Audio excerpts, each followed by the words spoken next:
میں آپ کو ان کو آسان لفظوں میں سمجھاؤں گی. تو چلیں اب ہم اس سبق کے مشکل الفاظ دیکھتے ہیں. تو بچوں یہ ہیں ہمارے سبق کے الفاظ معنی. میں نے آپ کے لیے سارے مشکل الفاظ ڈھونڈ کے رکھ لیے اور پھر میں نے سوچا کہ میں آپ کو ان کو آسان لفظوں میں بتاؤں گی تاکہ جب آپ سبق پڑھیں گے تو آپ کو بہت مزہ آئے گا اور بہت جلدی سمجھ آ جائے گی. ٹھیک ہے، تو چلیں چلتے ہیں اور دیکھتے ہیں اس سبق کے مشکل الفاظ معنی. ہمارا پہلا لفظ ہے علاقہ. علاقہ کیا ہوتا ہے؟ کسی بھی جگہ کو علاقہ کہتے ہیں. آپ جہاں رہتے ہیں وہ ایک علاقہ ہے، میں جہاں رہتی ہوں وہ بھی ایک علاقہ ہے. تو علاقہ کہتے ہیں جگہ کو. ٹھیک ہو گیا؟ سمجھ آئی؟ شاباش. اگلا لفظ ہے مظاہرہ. مظاہرہ کیا ہوتا ہے؟ مظاہرہ کسی بھی کام کو کر کے دکھانے کو کہتے ہیں. کچھ کر کے دکھانا. یعنی اگر آپ اپنی امی کے کہنے پہ اپنے کمرے کی صفائی کرتے ہیں تو وہ صفائی کرنا آپ کا مظاہرہ ہے. کسی بھی کام کو عملاً کر کے دکھانا مظاہرہ کہلاتا ہے. ٹھیک ہو گیا؟ چلے اگلا لفظ دیکھتے ہیں. بڑھیا. بڑھیا کون ہوتی ہے؟ شاباش، آپ کو تو پتا ہے. بوڑھی عورت جو بہت بوڑھی ہو چکی ہو، جس سے چلا نہیں جاتا، اس کو بڑھیا کہتے ہیں. اور ہمارا اگلا لفظ ہے منہ بسورنا. آپ میں سے کون کون منہ بسورتا ہے جب آپ کی امی آپ کی بات نہیں مانتی؟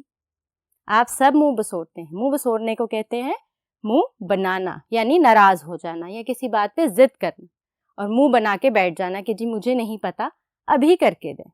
اس کو کہتے ہیں منہ بسورنا. ٹھیک ہو گیا؟ اگلا لفظ ہے ماحول. اچھا بچوں، ماحول ایک بہت وسیع لفظ، تو میں آپ کو یہاں پہ آسان لفظوں میں یوں سمجھاؤں گی. ارد گرد کا حال، یعنی اگر آپ ایک گھر میں رہتے ہیں تو آپ کے گھر کا کیا ماحول ہے، کہ اس کمرے میں کون رہتا ہے، کھانا کہاں پکتا ہے، رات کو کیا ہوتا ہے، دن میں کیا ہوتا ہے، یہ آپ کے گھر کا ماحول ہے. اسی طرح آپ کے علاقہ کا کیا ماحول ہے، یعنی جس جگہ آپ رہتے ہو اس علاقے کا کیا ماحول ہے، وہاں شام میں کیا ہوتا ہے، دوپہر میں کیا ہوتا ہے. اسی طرح آپ کے اسکول کا ماحول، آپ کی کلاس کا ماحول، کسی بھی جگہ پہ جو حال ہوتا ہے، احوال ہوتا ہے، اس کو ہم کہتے ہیں ماحول. ارد گرد کا حال. تو اب اس سبق میں ماحول کا مطلب کیا تھا، علی کے علاقے کا ماحول کیا تھا، وہ گندا علاقہ تھا. ٹھیک ہو گیا؟ ہمارا اگلا لفظ ہے تیمارداری. تیمارداری کیا ہوتی ہے بچوں؟ آپ نے کبھی دیکھا آپ کے خاندان میں کوئی بیمار ہو جاتا ہے اور آپ کی امی اور ابو اس کا حال چال پوچھنے جاتے ہیں؟ جی، اس حال چال پوچھنے جانے کے عمل کو تیمارداری کہتے ہیں. بیمار کا حال پوچھنا. آپ کے دوست بھی بیمار ہوتے ہوں گے، پھر آپ اپنی امی جان کے ساتھ جاتے ہوں گے، ان کا حال پوچھتے ہوں گے. تیمارداری کرنا ہماری سنت بھی ہے اور ہم پہ فرض ہے کہ بیمار کا حال ضرور پوچھیں. تو بچوں یہ تھے الفاظ معنی. ابھی ختم تو نہیں ہوئے، میرے پاس تو اور بھی بہت سارے الفاظ معنی ہیں تاکہ آپ سبق کو اچھے سے سمجھ سکیں.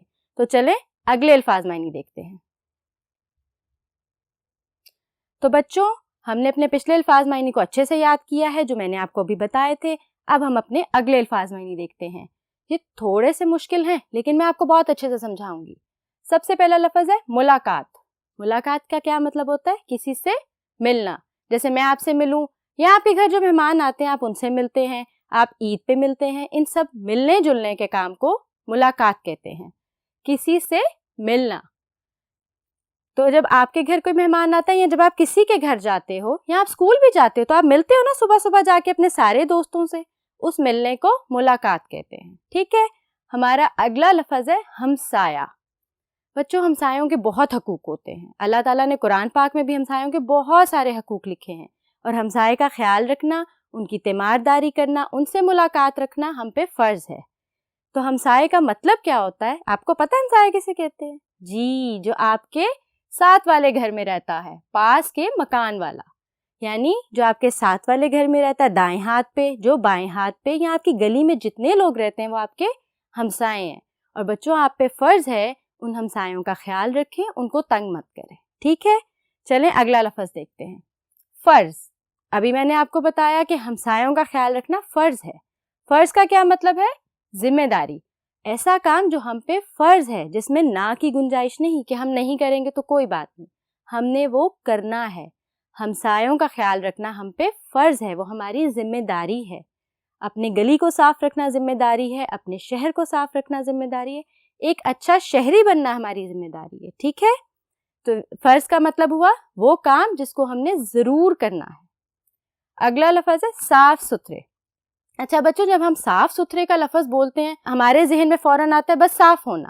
نہیں، یہ دو مختلف لفظ ہیں. صاف سے کیا ہوتا ہے؟ صفائی، یعنی کسی چیز کو صاف کر دینا، کپڑے سے صاف کر دینا، اس کے اوپر سے مٹی ہٹا دینا. لیکن ستھرے کا مطلب صاف کرنا نہیں، ستھرے کا مطلب ترتیب سے رکھنا ہے. جیسے آپ کی امی جان نے رات کو سونے سے پہلے کچن کو پہلے صاف کیا کپڑے سے، پھر سارے برتنوں کو ان کی جگہوں پہ لگانا ستھرے ہوا، یعنی ترتیب سے رکھنا. تو صاف ستھرے کا مطلب ہے صفائی اور ترتیب. ٹھیک ہو گیا. ہمارا اگلا لفظ ہے پریشان حال. پریشان کا تو مطلب آپ کو پتا ہوگا، جب کوئی بات آپ کو بہت تنگ کرتی ہے تو آپ پریشان ہو جاتے ہیں. پریشان حال کون ہوتا ہے؟ کسی مشکل میں ہونا. جیسے آپ کے ساتھ خدا نہ خواستہ آپ اسکول سے واپس آ رہے ہو اور آپ راستہ بھول گئے تو آپ پریشانی میں آ جاؤ گے، تو وہ حال آپ کا کیا ہوگا؟ پریشان حال.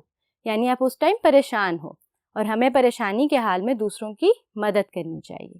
شاباش. ہمارا آخری لفظ ہے ڈھیر.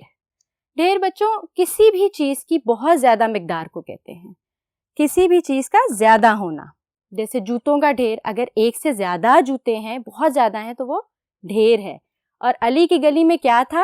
گندگی کا ڈھیر، کوڑے کا ڈھیر. اسی طرح آپ کہہ سکتے ہو جوتوں کا ڈھیر، کتابوں کا ڈھیر. کسی بھی چیز کی بہت زیادہ مقدار ڈھیر کہلاتی ہے. تو بچوں یہ تھا ہمارا آج کا سبق اچھے شہری. مجھے یقین ہے آپ نے اس میں بتائی جانے والی ساری اچھی باتوں کو سنا ہے اور آپ اس پہ عمل کر کے کیا بنیں گے؟ اچھے شہری. میرا نام ہے ردا احمد. مجھے دیں اجازت. انشاءاللہ آپ کے اگلے سبق کے ساتھ پھر حاضر ہوں گی. اللہ حافظ.